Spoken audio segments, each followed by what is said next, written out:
ನಮಸ್ಕಾರ. ಎಲ್ಲರೂ ಹೇಗಿದ್ದೀರಾ? ಎಲ್ಲರೂ ಚೆನ್ನಾಗಿದ್ದೀರಾ ಅಂದ್ಕೊಂಡಿದ್ದೀನಿ. ನಾನು ಕೂಡ ಚೆನ್ನಾಗಿದ್ದೀನಿ. ಯಾರೆಲ್ಲ ನನ್ನ ಚಾನಲನ್ನು ಫಸ್ಟ್ ಟೈಮ್ ನೋಡ್ತಾ ಇದ್ದೀರಾ, ಸಬ್ಸ್ಕ್ರೈಬ್ ಮಾಡ್ಕೊಂಡಿಲ್ಲ ಅಂದರೆ ಸಬ್ಸ್ಕ್ರೈಬ್ ಮಾಡ್ಕೊಳ್ಳಿ. ಹಾಗೂ ವಿಡಿಯೋ ನೋಡಿದ್ದಕ್ಕೆ ಒಂದು ಲೈಕ್ ಮಾಡಿ, ಕಮೆಂಟ್ ಮಾಡಿ, ಹಾಗೂ ನಿಮ್ಮ ತಿಳಿದಿರೋರಿಗೆ ವಾಟ್ಸಪ್ ಗ್ರೂಪ್ನಲ್ಲಾಗಲಿ ಎಲ್ಲದರಾಗಲಿ ಒಂದು ಶೇರನ್ನು ಮಾಡಿ ಮತ್ತು ಸಪೋರ್ಟ್ ಮಾಡಿ.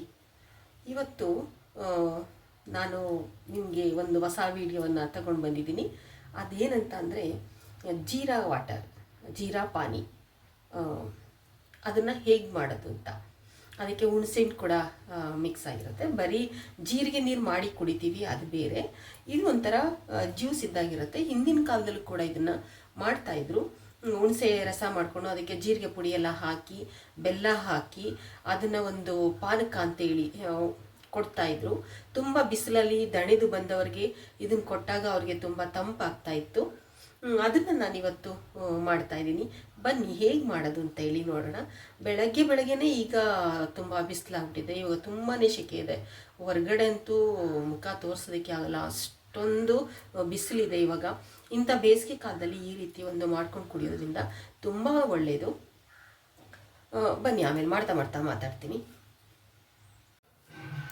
ನೋಡಿ, ಹುಣಸೆ ಹಣ್ಣನ್ನು ತೊಗೊಂಡಿದ್ದೀನಿ. ನೆನೆಸಿಟ್ಟಿದ್ದೆ ನೋಡಿ, ಬೆಳಗ್ಗೆನೇ ನೆನೆಸಿ ಇಟ್ಕೊಂಡಿದ್ದೆ. ಎಲ್ಲ ಮೆತ್ತಗಾಗಿದೆ ಇದು. ಕೆಲವ್ರು ಏನು ಮಾಡ್ತಾರೆ, ಈ ಹುಣಸೆ ರಸನ ಹಾಗೆ ತೆಗೆದು ಹಸಿದೇ ಒಂದು ಜ್ಯೂಸನ್ನು ಮಾಡಿ ಕುಡಿತಾರೆ. ಆದರೆ ನನಗೆ ಏನಂದರೆ ಇದು ಒಂದು ಸ್ವಲ್ಪ ಬಿಸಿ ಆಗಲಿ ಅಂತ. ಅಕಸ್ಮಾತ್ ಹುಣಸೆಹಣ್ಣಲ್ಲಿ ಏನೇ ಧೂಳಿರಲಿ, ಎಷ್ಟೇ ತೊಳೆದಿದ್ರೂ ಕೂಡ ಒಳ್ಳೆಯದಲ್ಲ ಹಸಿದೇ ಕುಡಿಯೋದು. ಅದಕ್ಕೆ ಒಂದು ಸ್ವಲ್ಪ ಬೆಚ್ಚಗೆ ಮಾಡೋದ್ರಿಂದ ಒಳ್ಳೆಯದು ಅಂತೇಳಿ ಒಂದು ಸ್ವಲ್ಪ ಬೆಚ್ಚಗೆ ಮಾಡ್ತೀನಿ ಇದನ್ನು. ನೋಡಿ ಹೇಗೆ ಮಾಡ್ತೀನಿ ಅಂತ. ನೋಡಿ, ಈ ಗ್ಲಾಸಲ್ಲಿ ಒಂದು ಗ್ಲಾಸ್ ನೀರು ಹಾಕಿದ್ದೀನಿ. ಆಮೇಲೆ ಅರ್ಧ ಗ್ಲಾಸ್ ಎಕ್ಸ್ಟ್ರಾ ತೊಗೊಂಡಿದ್ದೀನಿ ನಾನು. ಈಗ ನೀರನ್ನು ಸ್ವಲ್ಪ ಬಿಸಿ ಮಾಡ್ಕೊಳ್ಳೋಣ. ನೋಡಿ, ನೀರು ಬಿಸಿ ಆಗ್ತಾಯಿದೆ. ಇವಾಗ ನಾನು ಹುಣಸೆ ಹಣ್ಣನ್ನು ನೆನೆಸಿಟ್ಕೊಂಡಿದ್ದೀನಲ್ಲ, ಇವಾಗ ಇದನ್ನು ಸೋಸ್ಕೊಳ್ತೀನಿ.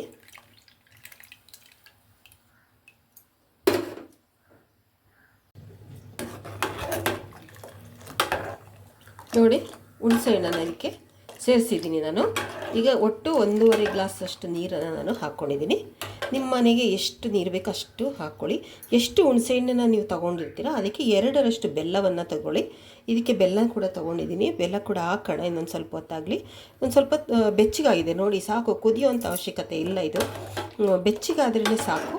ಇವಾಗ ಇದು ಸ್ವಲ್ಪ ತಣ್ಣಗಾಗಲಿ. ಇದು ಕೂಲ್ ಆಗೋಗ್ಬಿಟ್ಟು ಮುಂದೆ ಏನು ಮಾಡಬೇಕು ಅಂತ ನೋಡೋಣ ಬನ್ನಿ. ಇವಾಗ ನೋಡಿ, 1 ಸ್ಪೂನ್ ಆಗೋಷ್ಟು ನಾನು ಜೀರಿಗೆಯನ್ನು ತಗೊಂಡಿದ್ದೀನಿ. ಅದನ್ನು ಈಗ ಹೆಂಚಿನ ಮೇಲೆ ಹಾಕ್ಕೊಂಡು ಇದನ್ನು ಸ್ವಲ್ಪ ಹುರ್ಕೊಳ್ಳೋಣ. ನೋಡಿ, ಅದ್ರ ಜೊತೆಗೆ 1/4 ಸ್ಪೂನ್ ಆಗುವಷ್ಟು ಸೋಂಪನ್ನು ತೆಗೆದಿಟ್ಕೊಂಡಿದ್ದೀನಿ. ಅದು ಕೂಡ ಇದಕ್ಕೆ ಹಾಕ್ಕೊಳ್ತೀನಿ. ಎರಡನ್ನು ಕೂಡ ಹುರ್ಕೊಳ್ಳೋಣ. ಸ್ವಲ್ಪ ಹುರ್ಕೊಳ್ಳೋಣ, ತುಂಬ ಇದಾಗೋಷ್ಟು ಕಪ್ಪಾಗೋಷ್ಟು ಹುರಿಯೋಂಥ ಅವಶ್ಯಕತೆ ಇಲ್ಲ.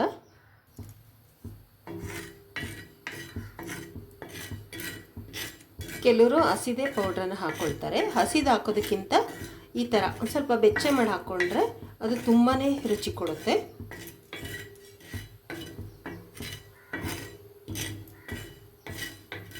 ನಾನಂತೂ ಸ್ವಲ್ಪ ಹುಣಸೆಹಣ್ಣು ಯಾವುದಕ್ಕೆ ಹಾಕಬೇಕಾಗಲಿ ಬಿಸಿನೀರೊಳಗಡೆನೇ ನೆನೆಯೋದಕ್ಕೆ ಹಾಕ್ಕೊಳ್ತೀನಿ.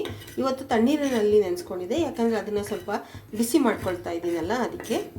ತುಂಬ ಕುದಿಸ್ಬೇಡಿ, ಚೆನ್ನಾಗಿರಲ್ಲ. ಒಂದು ಸ್ವಲ್ಪ ಬೆಚ್ಚ ಮಾಡಿಕೊಂಡ್ರೆ ಅದರಲ್ಲಿ ಏನಿರುತ್ತೆ, ಧೂಳೆಲ್ಲ ಇರುತ್ತಲ್ಲ, ಅದರಿಂದ ಬಿಸಿ ಆಗೋದ್ರಿಂದ ಅದರ ಒಂದು ದೋಷ ಪರಿಹಾರ ಆಗುತ್ತೆ. ನಮಗೆ ಆರೋಗ್ಯಕ್ಕೂ ಕೂಡ ತುಂಬಾ ಒಳ್ಳೆಯದು.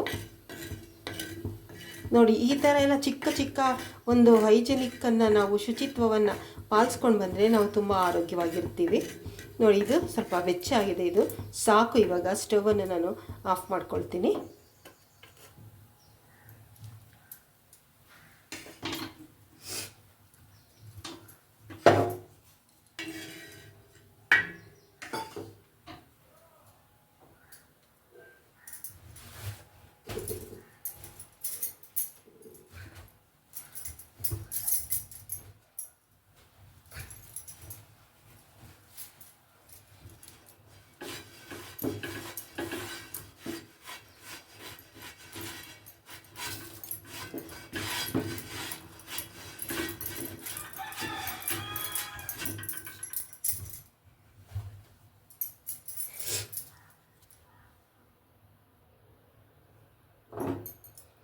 ನೋಡಿ ಇವಾಗ ಹುರಿದಿರೋದು ಜೀರಿಗೆನ ಇದಕ್ಕೆ ಹಾಕ್ಕೊಂಡಿದ್ದೀನಿ.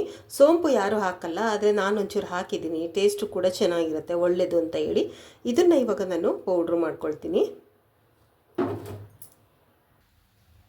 ನೋಡಿ ಇದಕ್ಕೆ ಕಲ್ಲುಪ್ಪನ್ನು ಕೂಡ ಹಾಕ್ಕೊಳ್ತಾರೆ. ನಾನೇನು ಮಾಡ್ತಾಯಿದ್ದೀನಿ, ಬ್ಲಾಕ್ ಸಾಲ್ಟನ್ನು ಇಷ್ಟು ಹಾಕ್ಕೊಳ್ತಾ ಇದ್ದೀನಿ. ಇಷ್ಟು ಸಾಕು, ಇದು 2 ಗ್ಲಾಸು ನೀರಿಗೆ. ನೋಡಿ ಇದನ್ನು ಈಗ ಮಿಕ್ಸಿ ಮಾಡ್ಕೊಳ್ಳಿ. ಇದಕ್ಕೊಂದು ಏಲಕ್ಕಿ ಕೂಡ ಹಾಕ್ಕೊಳ್ಳೋಣ, ತುಂಬಾ ಚೆನ್ನಾಗಿರುತ್ತೆ. ನೋಡಿ ಒಂದು ಏಲಕ್ಕಿ ಕೂಡ ಹಾಕ್ಕೊಳ್ತೀನಿ, ಸಾಕು ಒಂದು ಹಾಕ್ಕೊಂಡ್ರೆ. ನೋಡಿ ಜೀರಿಗೆ ಎಲ್ಲ ಪುಡಿ ಆಗಿದೆ. ಇದನ್ನು ಇವಾಗ ನಾನು ಈ ನೀರಿಗೆ ಹಾಕ್ಕೊಳ್ತೀನಿ. ಹುಣಸೆಹಣ್ಣು ಮತ್ತು ನೀರು ಇಟ್ಕೊಂಡಿದ್ನಲ್ಲ ಅದಕ್ಕೆ ಹಾಕ್ಕೊಳ್ತೀನಿ. ಈಗೆಲ್ಲ ಚೆನ್ನಾಗಿ ಕೈ ಹಾಡೋಣ, ಕಲಿಸ್ಬೇಕು ಚೆನ್ನಾಗಿ. ಇದ್ರ ಜೊತೆಗೆ ನಾನು ಬೆಲ್ಲ ಹಾಕ್ಕೊಳ್ತಾ ಇದ್ದೀನಿ. ಇದರಲ್ಲಿ ಅರ್ಧ ಹುಣಸೆಹಣ್ಣು ತೊಗೊಂಡಿದ್ದೆ ನಾನು. ಹುಣಸೆಹಣ್ಣು ಎಷ್ಟು ತೊಗೊಂಡಿದ್ದೆ ಅದರಲ್ಲಿ 2 ಭಾಗ ನಾನು ಬೆಲ್ಲನ ತೊಗೊಂಡಿದ್ದೀನಿ. ಬೆಲ್ಲ ಕೂಡ ಇವಾಗ ಹಾಕ್ಕೊಳ್ತೀನಿ. ನೋಡಿ ಆಗಲೇ ತಣ್ಣಗಾಗಿದೆ, ಅದು ಬಿಸಿ ಇಲ್ಲ ಈಗ. ತುಂಬಾ ಗಮ್ಮಂತ ಇದೆ. ಇದು ಹೊರಗಡೆ ಕೂಡ ಸಿಗುತ್ತೆ ಬಾಟ್ಲುಗಳಲ್ಲಿ, ಅದನ್ನು ತಂದು ಕುಡಿಯುವಂಥ ಅವಶ್ಯಕತೆ ಇಲ್ಲ. ಮನೆಯಲ್ಲೇ ಈ ಥರ ಬೇಗ ಮಾಡ್ಕೊಂಡು ಬಿಡ್ಬೋದು. ನಾವು ವಿಡಿಯೋ ಮಾಡೋದ್ರಿಂದ ಸ್ವಲ್ಪ ಲೇಟ್ ಅಂತ ಅನ್ಸುತ್ತೆ ಅಷ್ಟೇ. ನೀವೆಲ್ಲ ಸಾಮಾನು ಇಟ್ಕೊಂಡು ಒಂದು 5-6 ನಿಮಿಷಕ್ಕೆಲ್ಲ ಇದನ್ನು ಮಾಡ್ಬೋದು. ಬೆಲ್ಲ ಎಲ್ಲ ಚೆನ್ನಾಗಿ ಕರಗಲಿ ಅದು. ಮತ್ತು ಇದನ್ನು ಸೋಸ್ಕೋಬೇಕು. ನೋಡಿ ಅಲ್ಲಿ ಕುಡಿತೀವಲ್ಲ ನಾವು ಬಾಟಲಲ್ಲಿ, ಅದೇ ಥರ ಇದೆ. ನಾನು ಹೆಚ್ಚಿಗೆ ಕುಡಿಯೋಕ್ಕೆ ಹೋಗಲ್ಲ, ಅವ್ರು ಹೇಗೆ ಮಾಡಿರ್ತಾರೋ ಅಂತ ಹೇಳಿ ನಾವು ಅದನ್ನು ಇಷ್ಟಪಡಲ್ಲ. ಬೇಕಾದಾಗ ಮನೆಯಲ್ಲಿ ಈ ಥರ ಮಾಡ್ಕೊಂಬಿಡ್ತೀನಿ. ಇವಾಗ ನೋಡಿ ಸೋಸ್ಕೊಳ್ಳೋಣ.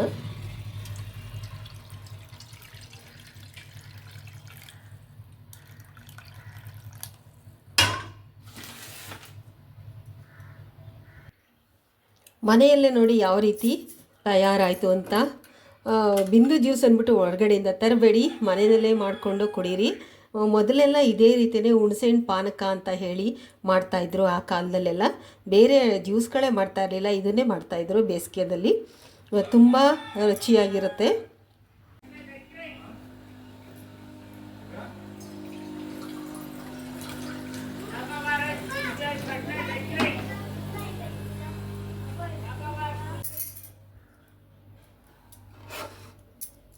ನೋಡಿ ಒಂದು ಗ್ಲಾಸ್ಗೆ ನಾನು ಹಾಕ್ಕೊಂಡಿದ್ದೀನಿ, ಇನ್ನೂ ಇದೆ 2 ಗ್ಲಾಸ್ ಅಷ್ಟು ಮಾಡಿದ್ದೀನಿ.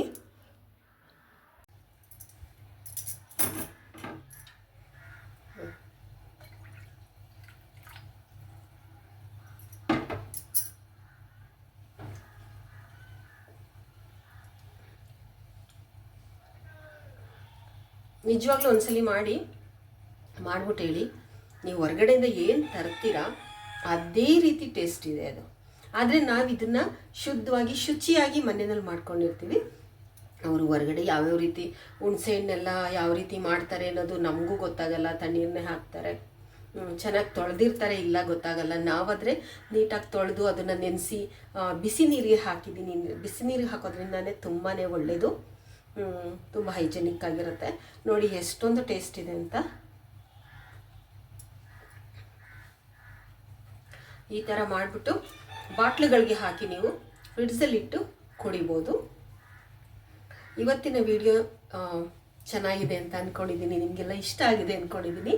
ಒಂದು ಲೈಕ್ ಮಾಡಿ ಹಾಗೂ ಕಮೆಂಟ್ ಮಾಡಿ, ಶೇರ್ ಮಾಡಿ, ಸಪೋರ್ಟ್ ಮಾಡಿ. ಇನ್ನು ಇದೇ ರೀತಿಯ ಹೊಸ ಹೊಸ ವೀಡಿಯೋಗಳನ್ನ ನಾನು ನಿಮಗೆ ತರ್ತೀನಿ. ಬಿಂದು ಜ್ಯೂಸ್ ಮನೆಯಲ್ಲಿ, ಇನ್ಮೇಲಿಂದ ಹೊರಗಡೆಯಿಂದ ತರೋ ಹಾಗಿಲ್ಲ, ಮನೆಯಲ್ಲೇ ಮಾಡ್ಕೊಳ್ಳೋದು ಎಲ್ಲರೂ. ಎಲ್ರಿಗೂ ತುಂಬ ಹೃದಯದ ಧನ್ಯವಾದಗಳು.